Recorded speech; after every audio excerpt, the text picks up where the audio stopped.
La grotte du geek. Bonjour à tous, aujourd'hui on se retrouve pour de l'électronique d'éolienne, encore une fois. Cette fois-ci, il n'y aura pas de test en réel, je voudrais vous montrer quelque chose qui est assez récurrent quand on fait de l'électronique, c'est que parfois vous avez deux solutions et vous savez pas trop laquelle choisir. Alors là, dans mon cas particulier, j'ai deux solutions ici, donc celle de gauche qui est la commande de NMOS flottant pour le redresseur en début d'éolienne, donc juste à l'arrivée des trois phases qui viennent du générateur, je vais redresser la tension, donc avec soit des diodes, soit des MOS. Je préférerais que ce soit des MOS parce qu'on gagne en tension, donc du coup quand l'éolienne tourne très très lentement, ça fonctionnera beaucoup mieux. Moi mon truc c'est que soit je fais ça avec cette commande là en flottante, comme je vous ai déjà présenté, ou soit je le fais avec cette commande là, avec un PMOS cette fois-ci et puis un NMOS. Et pour comparer ça, c'est un petit peu compliqué. Du coup, ce que j'ai fait, c'est que je suis venu créer un nouveau projet dans KiCad. Et ce nouveau projet, je suis venu mettre uniquement ce que je voulais analyser dedans. Alors, ici, il y a en plus le petit driver, parce qu'en fait, pour cette solution-là, j'ai besoin de générer un 3V3, donc j'ai rajouté le driver. Et maintenant, ce que je vais faire, c'est que je vais analyser tout ce que je peux analyser pour comparer les deux solutions. La première chose à faire, c'est d'aller voir la taille des composants et d'attribuer à chaque composant une empreinte là-dedans. Donc là, chaque composant, j'ai attribué une empreinte. Alors j'ai pas fait ça au hasard, j'ai fait ça quand je savais quelle taille ça allait faire, je l'ai noté. Et quand je ne savais pas, je suis allé voir à peu près quel composant j'allais pouvoir utiliser pour le faire. Et pour ça, on se retrouve, paf, sur internet. Donc là en fait, je regarde un petit peu les valeurs des composants que je dois utiliser, et puis ce qui existe à peu près en taille de boîtier. Donc ici, par exemple, j'ai choisi une capa tantale, mais ça va également me donner le prix. Vous voyez? Donc là, j'ai 12 centimes la capa en sachet de 25. C'est beaucoup moins cher, par exemple, ici, mais c'est une bobine de 2000. Alors au final, je vais pas acheter 2000 composants pour me faire, admettons une dizaine d'éoliennes, quoi. C'est pas possible. Donc du coup, ce que je fais, c'est que ici, je prends à la fois le prix et la taille du composant. Puis je retourne ici. Je me suis imprimé le schéma et je note le prix des composants à côté. Et du coup, ça va me donner le prix de tout un bloc et les boîtiers des composants. Mais ça me donne pas la taille de ce truc-là. Donc ce que je fais, c'est que je passe en routage. Ah mince, raté mon coup. Je suis passé en routage, et en routage, j'ai remis la même chose. C'est-à-dire, ici, on a la solution de commande d'un NMOS flottant. Ici, on a le PMOS en commande standard. Et là, on a le petit driver moins 3V3. Du coup, ici, si je zoome, je vois à peu près la taille que ça fait. On peut mesurer très facilement avec ça. Donc ici, clac, je mesure, j'ai à peu près 9 mm de haut, mais bon, on va couper à 8 parce que vous voyez ici les pattes elles dépassent fortement et là il y a un creux. Et puis là, paf, on a 10,5. Et puis du coup, j'ai fait donc tous ces trucs là, en ne serrant pas trop les composants, ça sert à rien de faire un truc hyper dense. J'ai fait pareil pour tout le monde. La diode que j'ai mis là, j'ai laissé de côté parce qu'en fait, je vais vous remettre le schéma. Elle est ici, mais si je prends ce schéma là pour l'appliquer à la place, je vais la remettre. Donc je l'ai pas compté puisque elle sera partout. Hop, on retourne sur le truc. Donc du coup je fais ça pour les 3. Ça me donne 3 dimensions. Et ici le driver, faudra pas oublier que je la compte une seule fois pour tout le monde. Toutes ces informations, je les note quelque part. Je les note ici. Donc ici, on a combien de pins ça prend sur le microcontrôleur. Donc la solution flottante, elle en prend 2. Parce qu'il y a une activation qui arrive ici et une désactivation qui arrive ici. L'autre elle en prend qu'une seule, quand j'active ça s'active et quand je lâche ça se coupe tout seul avec la résistance ici. Voilà. Et j'ai oublié ça, mais bon, une pin pour tout le monde, je l'ai pas compté quoi. Donc du coup on retourne là-dessus. J'ai ma surface. Il n'y a pas de surface pour la solution flottante parce que forcément il n'y a pas de driver. L'autre il faut un driver en plus, 66 mm de plus, etc., etc. Et donc déjà là, ça va me dire, la solution en flottant, pour 3 switches, puisque j'ai mes 3 phases, elle me prend 270 mm à peu près, c'est au pif, alors que l'autre, elle me prend 426. Donc déjà on voit que le PMOS, c'est plus gros. Bon, c'est pas étonnant, puisque si vous regardez bien au niveau des composants, le composant ici, Q2, non c'est Q1. Q1, c'est le... Oh bon, c'est marqué en plus en gros. Je suis aveugle. Alors le composant Q1, c'est un NMOS, et pour avoir un PMOS équivalent, je vous l'avais déjà dit, les PMOS et même les PNP sont moins bons à taille équivalente. Bah, je me retrouve à devoir prendre un composant plus gros pour avoir une résistance pas trop grande en interne. Du coup, bah forcément, ça prend plus de place. C'est après logique. Et c'est pas la seule différence, si vous regardez bien, au niveau du prix. Un PMOS, ça coûte vachement plus cher qu'un NMOS pour la même puissance. Bon, c'est logique, le package est plus grand, donc le prix aussi. Pour titre de comparaison, donc ça c'est tout compris, il n'y a pas juste le MOS, hein, j'ai ajouté les résistances, mais un NMOS, moi j'ai compté 11 centimes à peu près par NMOS, alors que le PMOS c'était plutôt 69 centimes pièce. Donc vous voyez, c'est pas du tout le même prix, quoi. Ici, bah en plus j'ai pas de driver, alors que là je dois en rajouter un, bon c'est pas très cher, 74 centimes, mais quand on commence à ajouter tout, bah, on se retrouve à ici, pour 3 switches, 64 centimes, alors que là je suis à 3 euros.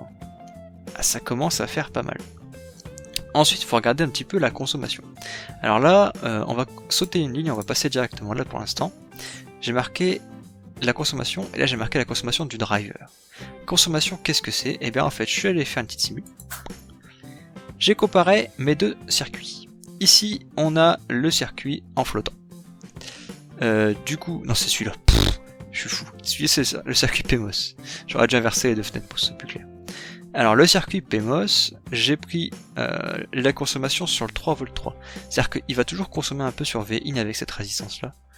Mais franchement, je m'en fiche de la consommation sur Vin, puisque ce qui est important, c'est quand le lane ne tourne pas trop, qu'il me décharge pas la batterie en interne. Donc c'est ça qui est important. Donc la consommation sur ce truc-là. Et cette consommation-là, je l'ai affichée ici en rose et en bleu. On a 240-250 micros d'un côté, et ici 830, je sais plus combien exactement, enfin, c'est pas grave. Ces consommations-là, du coup, bon, vous allez me dire, bah, c'est rien du tout, c'est des micro-ampères, mais ma batterie fait 40 mAh, donc elle ne risque pas de tenir très longtemps si je tire comme ça beaucoup. Alors, c'est pas grave, à côté, là on voit que j'ai un pic de consommation à 16 mA quasiment. C'est énorme.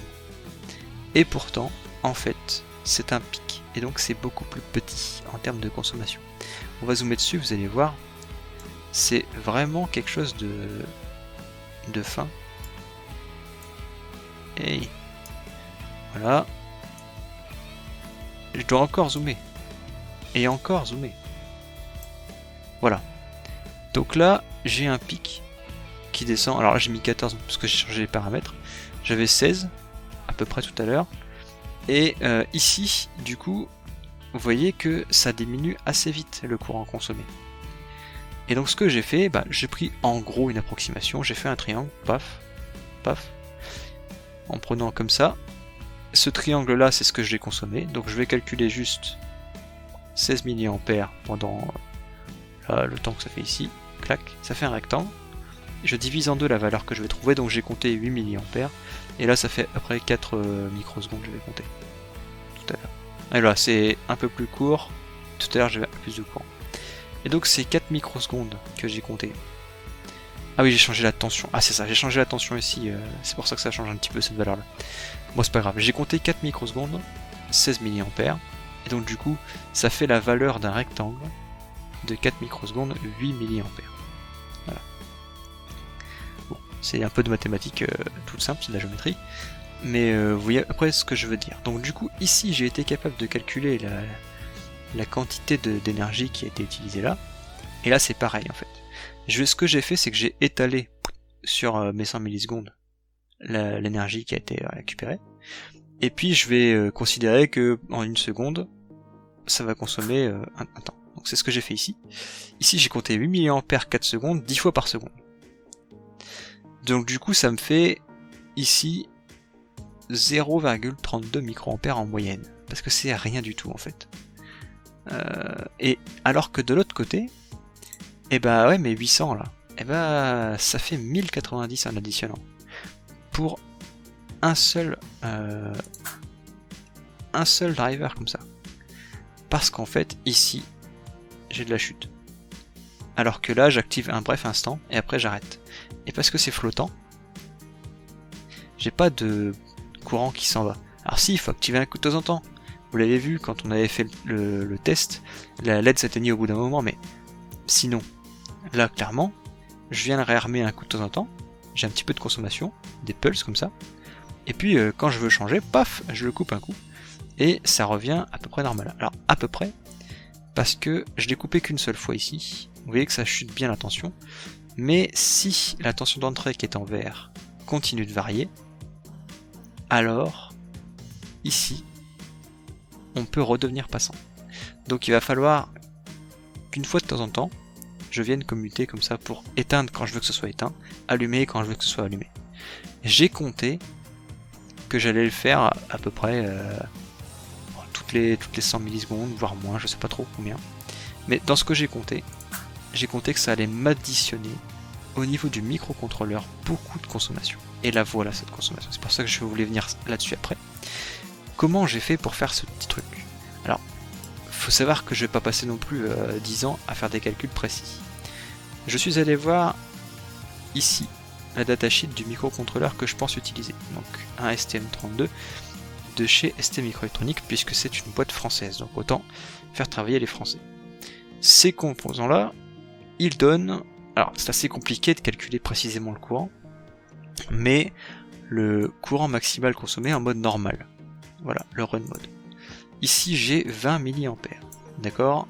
Ce courant-là est beaucoup plus grand que le courant qui sera calculé en stop mode, que je vais prendre ici. Paf, où là, on tape dans les 100 micros, 200 micros. Du coup, c'est les 20 milli qui vont prépondérer et qui vont consommer le plus. Quand je vais allumer ici, je vais devoir consommer à l'instant, donc je vais m'éveiller, venir consommer, m'éteindre, m'allumer, venir m'éveiller. Donc j'ai considéré que ce composant-là, enfin cette façon de faire ce circuit, il m'ajoutait en moyenne 2 mA de consommation. C'est ce que j'ai fait ici. 2 mA de consommation en plus, tout le temps. Ces 2 mA de conso, elles sont comptées dedans, et ça fait qu'au final je consomme beaucoup. Mais de toute façon, de l'autre côté, avec toutes les résistances que j'ai mises, et tous les MOS que je dois piloter avec des bipolaires, je me retrouve à consommer 3 mA, donc plus. Donc cette solution-là, en fait, au début, comme ça d'instinct, moi je voyais les circuits, je me suis dit bon bah celui-là il est plus propre, ça va fonctionner mieux. Mais pour faire ce que je fais, et bah, cette petite solution du composant flottant, et bah, c'est mieux.